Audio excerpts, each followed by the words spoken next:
Yes, there was an issue with 1999 KX250 Kawasaki cases that Kawasaki did not tell anybody about. So stay tuned to find out what it is. Hey guys, Greg here, and I'm standing next to Fletcher of Fletcher Cycles here in Memphis, Tennessee. And Fletcher, I dropped my cases off to you a couple weeks ago because of this issue that was brought to my attention. Tim Sharp, he's actually built a couple KX2 strokes for Jeremy McGrath. He had a 99 KX250 back in the day and said that the oil transfer ports that go to the main bearings on early 1999 KX250 models are actually too small for guys that really rip on these bikes. So dudes that are just wide open, pinned on the throttle. There wasn't enough oil getting down to the main bearings, so faster guys were seizing their main bearings, which is no bueno. Kawasaki never told anybody about it. They just made the change in the latter half of 1999. So I'm not sure of the engine model serial number, but the changes were made.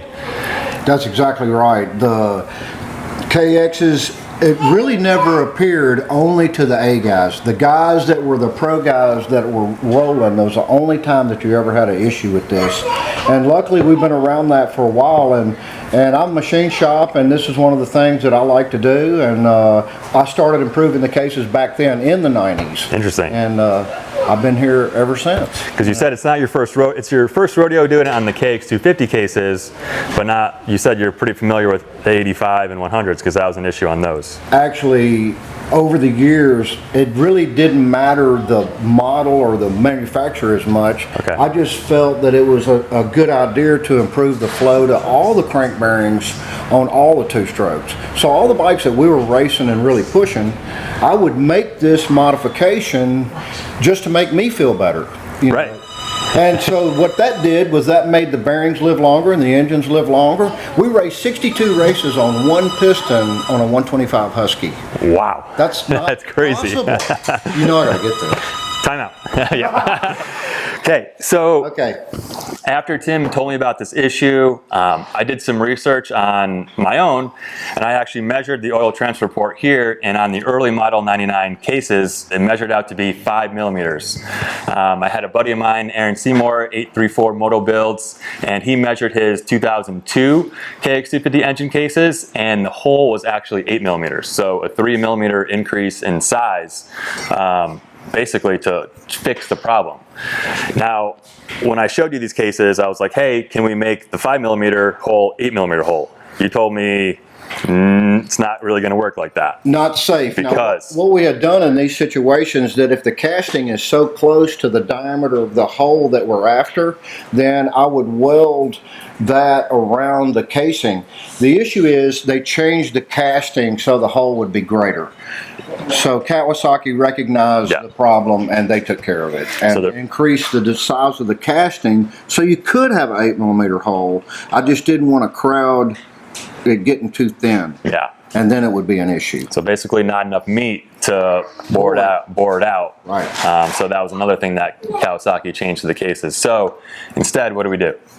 What we did was we measured the distance and I bored it to what's a safe limit on the casting, and then I cut a taper at the top of the hole to give the oil a nice funnel to run into the bearing. Yes, I like that. When you explained it to me, I was kind of bummed at first. I was like, oh man, we're not gonna be able to do it. Not that way. But there's always a way. But we can fix the issue to an extent to help the oil get down here, and I like the funnel term you use. Right. The issue to me is it fixes the problem, and I'm a bottom line guy, whatever it takes to make the problem go away.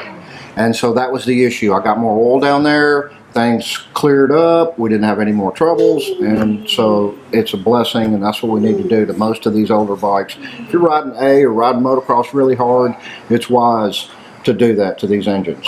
And I'll be the first guy to admit, I'm a vet B rider when I've been putting some laps in. Yes, sir. I'm nowhere near an A rider, but it honestly gives me the peace of mind that we made the change to the cases, so I don't have to worry about that if I do decide to get a little whiskey out there, you know? Yeah. Well, my rule of thumb is they only count the last lap. So if you can't make it to the checkered flag, the bike is worthless. So dependability is the #1 issue, and performance, of course, but it's 90% rider. You could put anybody on something that you wouldn't think would be competitive, and they would go out there and really do it because it's 90% rider. Like Ken Roxon on a Suzuki. Perfect. You got it. Perfect. So, Exactly right. if you guys have an early model Kawasaki KX250 or just any model, Any motorcycle that you need help with, I can help you.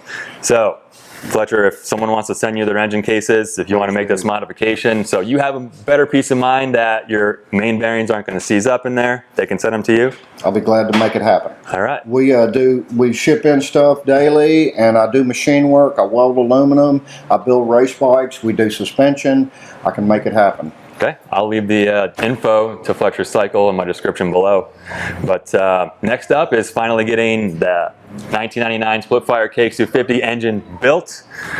It's been a long time coming, but we're getting there. So, Fletcher, thank you very much. Thank you, kind sir, and I'll be proud to help you as things go down the trail. If you need more guidance, then I'll be glad to keep you on the right trail. That sounds like a plan.